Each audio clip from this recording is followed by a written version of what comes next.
last week we saw how Daniel had been carted off to Babylon from Judah with the first wave of the captives. And in Babylon, he and 3 friends have been chosen to learn the ways of the Chaldeans, that is the Babylonians, through, it tells us, a 3-year training program. Now the 4 boys, they have chosen to remain faithful to God, and they have abstained from the meat and wine that was supposed to be part of their diet. It transpired after a test period that they looked healthier than all the others, and so they were allowed to continue to eat that diet. Well, in chapter 2, which we've just read the first 24 verses together, we come to the first event that will test Daniel's faith and his God-given abilities. Now, I've titled this sermon, based on these verses, "The Weakness of the Might of Man and the Power of the Wisdom of God." Now, the event in question is said to have happened in the 2nd year of the reign of Nebuchadnezzar. And it's not unusual to hear it said that that can't be possible, because Daniel had to go through a 3-year training program. Now, of course, my original thought was, why could this not have happened during those 3 years, so the 2nd year of Daniel's training? But by the time you get to the end of the chapter, which of course we didn't read together, it becomes apparent that is actually very unlikely in the extreme, in fact. So it is a potential problem, and so I do have to address it. But the answer is quite straightforward, unsurprisingly. If I were to ask you, after how many days did Jesus rise from the dead? Well, I'm sure you would say 3. The Bible consistently tells us that Jesus rose again on the 3rd day. But by British reckoning, it was actually less than 2 days. He died and was buried late afternoon on the Friday and rose again very early on the Sunday, forgive me, on the Sunday. Now, we don't have any problem speaking of 3 days, because we know that by Jewish reckoning, a part of a unit counts as a whole unit. They don't bother with bits, it's just one. So Daniel's training then, when you know that, Daniel's training then need not have been 3 whole years. And given that it could have been the end of 1 year, then a whole year, then just the beginning of a 3rd year, it could easily then have been finished during the 2nd year of Nebuchadnezzar's reign. So then, having got that out of the way, we can get on with the meat of the passage. So first of all, what I have termed the weakness of the might of man. What's happened? Well, the king has had a dream. He's had a dream and it's disturbed him. He's woken up and he is unable to get back to sleep. Now, he clearly has worked out that he's dreamt something quite significant, even though he can't remember what it is that he dreamt. So he calls in all his so-called wise men. Then the king commanded to call the magicians and the astrologers and the sorcerers and the Chaldeans to show the king his dreams. He brought in everybody that he believed, or who themselves believed, that they had special insight into other realms. And just by the way, that word Chaldeans, a lot has been said and written about it, but it seems that as well as the ethnic group called Chaldeans, there was also some priestly caste that shared the same name, and that's what's being spoken of here. Well, the king was desperate that anybody with the ability, or the thought ability, to see, beyond the natural, as we might say, they should tell him about his dream. But not just about his dream, but what his dream actually was. Now, when you think about it, that's a pretty outrageous thing to ask. After all, in 1 Corinthians 2 and verse 11 it states, "For what man knoweth the things of a man, save the spirit of man which is in him?" You know, it would be the same if I was to ask you what was going through my mind at any point in time. In fact, what the king asked was even worse than that, because at least I would know what was going through my mind at a point in time. Well, the king, he couldn't even remember his own dream. He wanted others to tell him what it was. And so it was, it was an outrageous thing to ask. But, in light of what these supposed wise men claimed for themselves, it was less outrageous, shall we say. Now, they told the king, they said, "Let the king tell his servants the dream, and we will show the interpretation of it." Now, if they could truly do that, then it's not so unreasonable that they should know what it was that was troubling the king. If they cannot tell about something that happened in the past, i.e. the dream, why should anyone believe that they can tell what's going to happen in the future, the interpretation thereof? And it looks like the king appears to be, cottoning on to this fact that they're not all that they are cracked up to be. Now, the Bible is full of warnings not to have anything to do with occult practitioners. Now, the vast majority of them, I would say, are fraudsters. So they're just a waste of time, really. But some, it would seem, are able to do more than the average person. But the thing is, they can't do anything of value. All they do is harden people in their sin and keep them locked out from the presence of God. And the wise men here, they acknowledge their own impotence, and the impotence in the face of what's been requested. They twice ask that they be told what the dream was so that they can then interpret it. And they then say to the king, "Well, no one's ever asked anything like this before." And they also say, well, then that means there's no one that can tell the king the thing that he asks. And so what we should learn from this is just how weak the world is. Even in its intelligentsia, the best of people. So many people hold themselves out as superior to you poor, foolish Christians. But again and again, we discover the truth of those words in 1 Corinthians 1:20. "Hath not God made foolish the wisdom of this world?"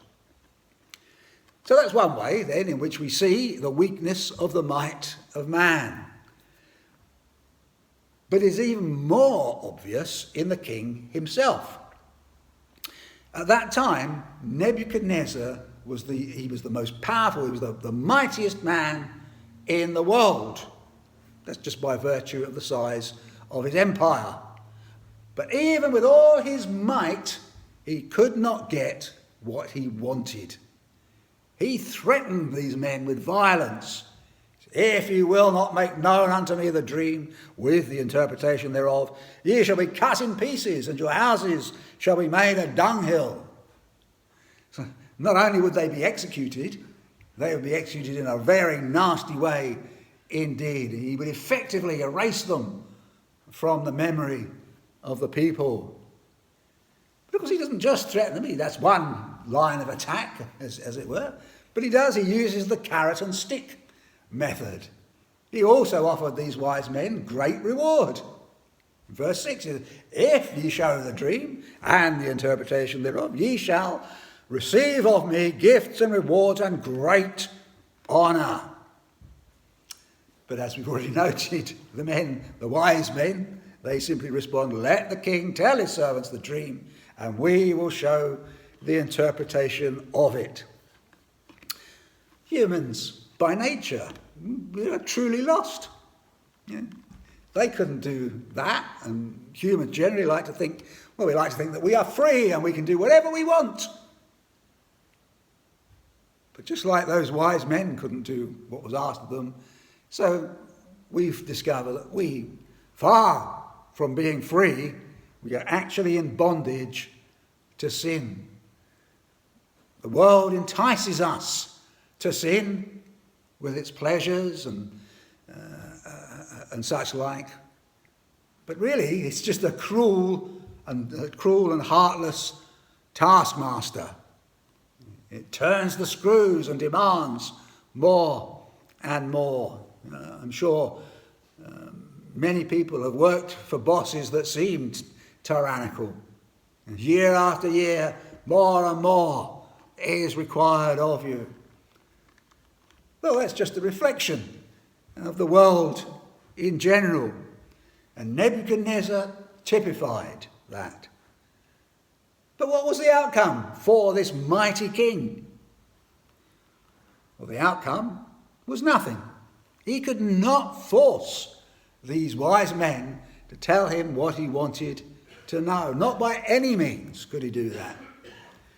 And that is the thing about the world. At the end of the day, its offers are empty. But having said that the outcome for the king was nothing, yet there was something.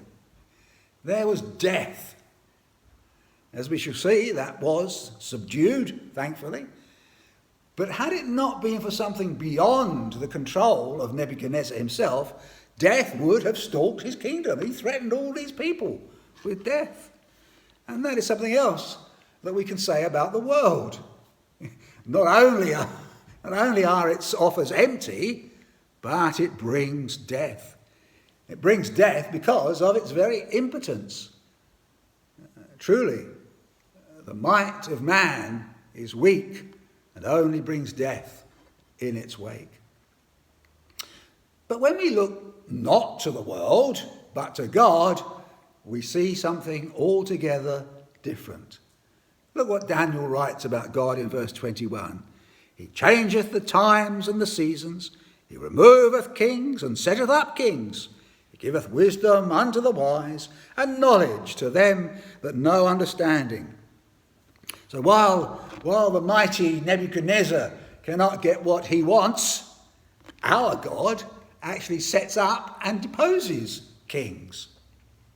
Things change. They change all the time, don't they? But it is God who is in control of all of this. All these things, everything unfolds according to God's plan, not through the desires of people on earth. I suspect this was somehow how that wicked doctrine of the divine right of kings sprang up. You know, the heart of man is so corrupt that we can turn practically anything to wicked ends. That's how bad we are. You know, perhaps you don't, but there was a time in history when kings claimed that because God had set them on the throne, therefore whatever they did must have God's approval, and nobody was allowed to disagree with them. Unsurprisingly, kings with that mindset eventually came to sad endings. But I digress. It is God who wields all the power over the affairs of men. It is he that endues this one with wisdom and that one with understanding. Whatever gifts we may have, our eyes should turn heavenwards to give thanks for them. Nebuchadnezzar had sought for insight from what we would call, I suppose, the dark arts. But it is God, and only God, who knows everything. As Daniel went on to say in the 22nd verse, he revealeth the deep and secret things. He knoweth what is in the darkness, and the light dwelleth with him. It is a fact that only in knowing God can we truly know anything. However, because of God's wondrous grace, he has put an awful lot on public display, we could say. In fact, there's so much on display that we are without excuse for not honouring God as God. Paul, he wrote to the Roman church, "That which may be known of God is manifest in them, for God hath showed it unto them. For the invisible things of him from the creation of the world are clearly seen, being understood by the things that are made, even his eternal power and Godhead." But we don't honour him as such because our sin has set us against him. And of course we can be thankful that God does not leave everybody in that state. He does, he reveals even more to us. He reveals to us the way of salvation, how to be made right with God, how sin is dealt with and how sinners can be set free. This is all revealed to us in the Bible. Well, here in the passage we read, Daniel, he's just acknowledging that God in fact has to reveal things to us. If we trust to ourselves or to the charlatans that are on offer all over the place, we will be left empty and left still on the paths of death. This understanding that God is the one who is in control and the one who makes known what we need to know, that can only bring forth praise and thankfulness. Let's just look again at a few verses here. In verse 19, what do we read? We read, "Then was the secret revealed unto Daniel in a night vision." And how did Daniel respond to this? Did he immediately rush off and tell the king? No, he didn't. It says, "Then Daniel blessed the God of heaven." He got his priorities right. As it goes on to say in verse 20, Daniel answered and said, "Blessed be the name of God for ever and ever, for wisdom and might are his." And then verse 23, "I thank thee and praise thee, O thou God of my fathers, who hast given me wisdom and might, and hast made known unto me now what we desired of thee.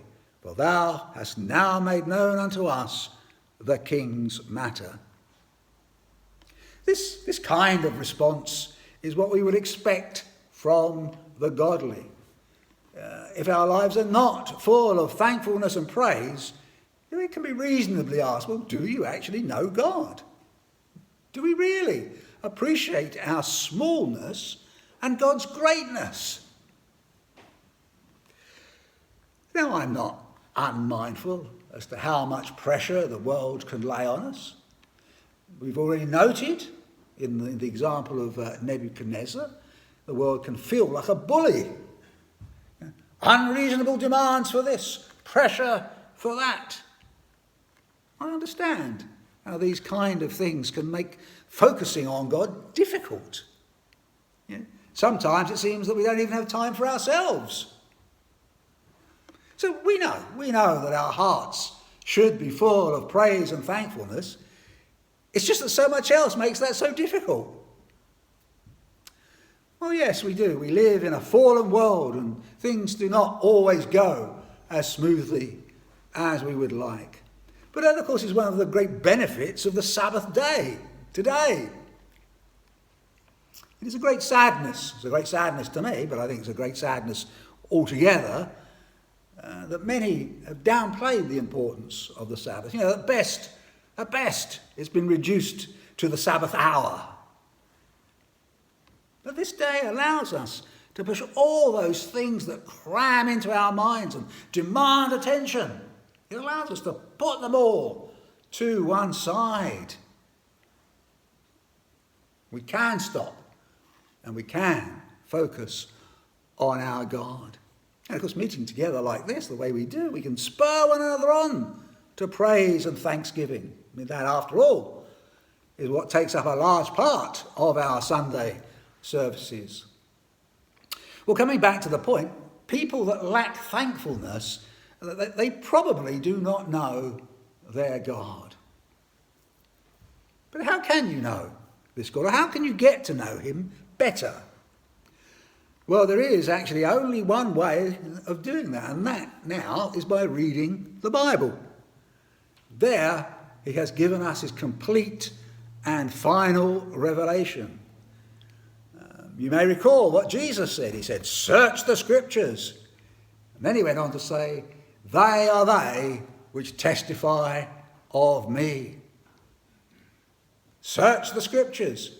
And this is far easier for you today than it was for those to whom Jesus first said it at the time.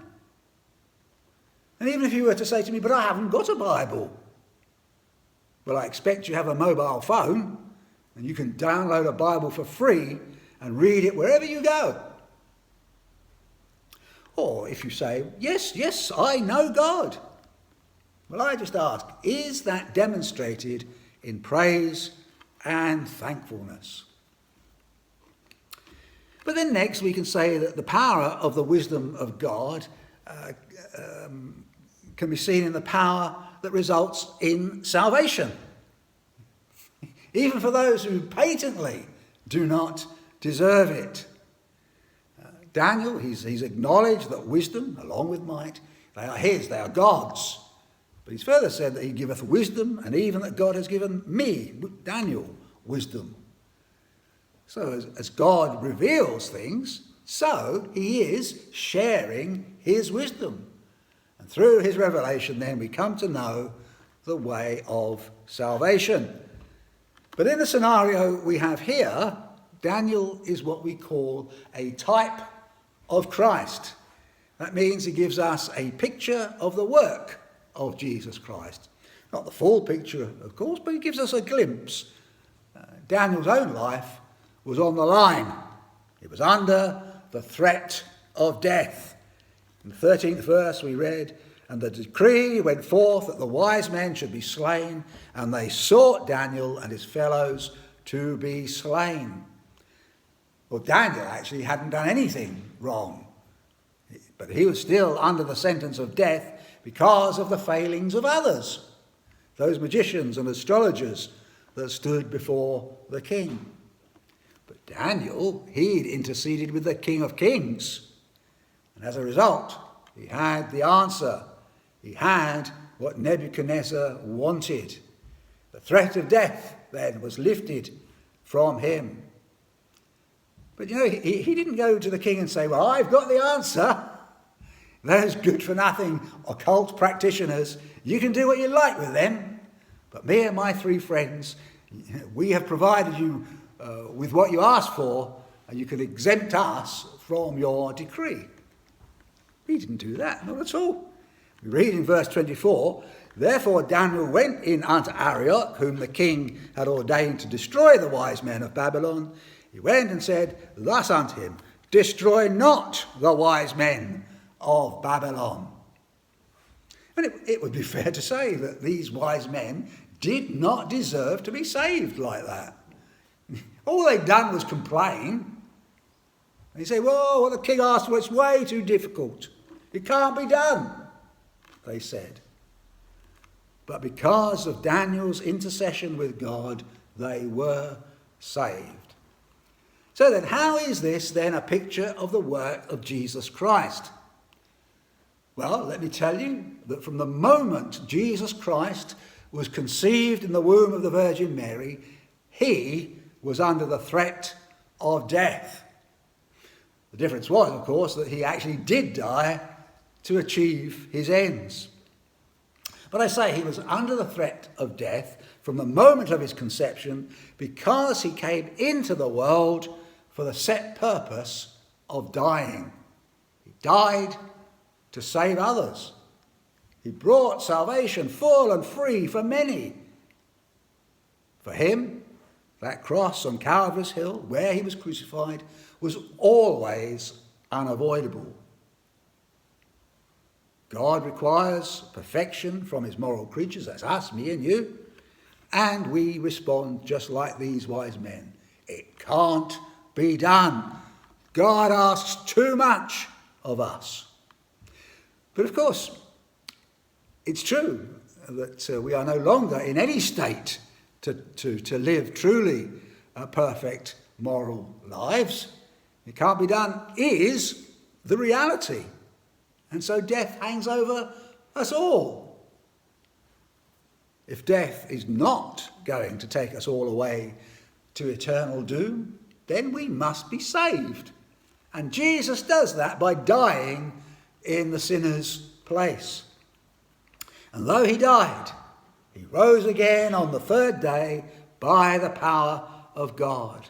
As Paul wrote to the Corinthians, for though he was crucified through weakness, yet he liveth by the power of God. As Daniel was released from the threat of death through the power of the wisdom of God, and all those undeserving wise men were also released from that threat, well, in a similar way, Jesus, through his life and death, saves many undeserving people. I mean, you are undeserving of such a favour. But of course, that's the nature of a favour. It's not something that we deserve. Those occult practices that those wise men indulged in, they were particularly offensive to God. And so those wise men, then, they are a picture for us of that truth that nobody is beyond the saving reach of Jesus. Nobody can say that they are just too bad to be saved. In fact, the very opposite is true. There is no one good enough that they do not need to be saved. You've only got to look at the price that Jesus Christ paid to save his people. When you ponder that, when you think that it took the horrific death of the Son of God, no less, to set people free, then you realise just how bad and pervasive sin must be. And the wonderful thing is that Jesus actually invites us to come to him. Come to me and be saved, is what he says in effect. One of the best descriptions of that invitation is given us in Revelation 22 and verse 17, where it says there, whosoever will, let him take the water of life freely. You see, the offer of the gospel, the offer of salvation, it's genuine. It is there to be taken freely. I've said that you can only know God by his revelation, his plan of salvation, by reading the Bible. That's the only way to do it. And so I strongly suggest that if you're not inclined to do that, then when you start to do so. But of course, in reading the Bible, there is a risk that you may only gain a kind of head knowledge. So finally, tonight, notice how Daniel received this wisdom that enabled him to be saved from death. It was through prayer. In verses 17 and 18, then Daniel went to his house and made the thing known to Hananiah, Mishael, and Azariah, his companions, that they would desire mercies of the God of heaven concerning this secret. They prayed to the God who is there, the God who exists. And if you know that Jesus alone can save sinners, and you desire that for yourself, you need to pray. You need to make known to God that you will turn from your old ways and you will trust Jesus for your salvation. You have to tell him that you will submit to Jesus as Lord. And of course, that doesn't sound particularly hard, does it? But it does have to come from the heart. It's not a matter of words only. You can't fool God with empty words.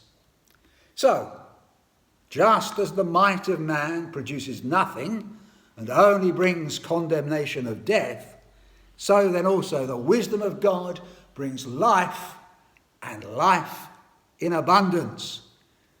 I say to you, choose this day, choose life. Amen.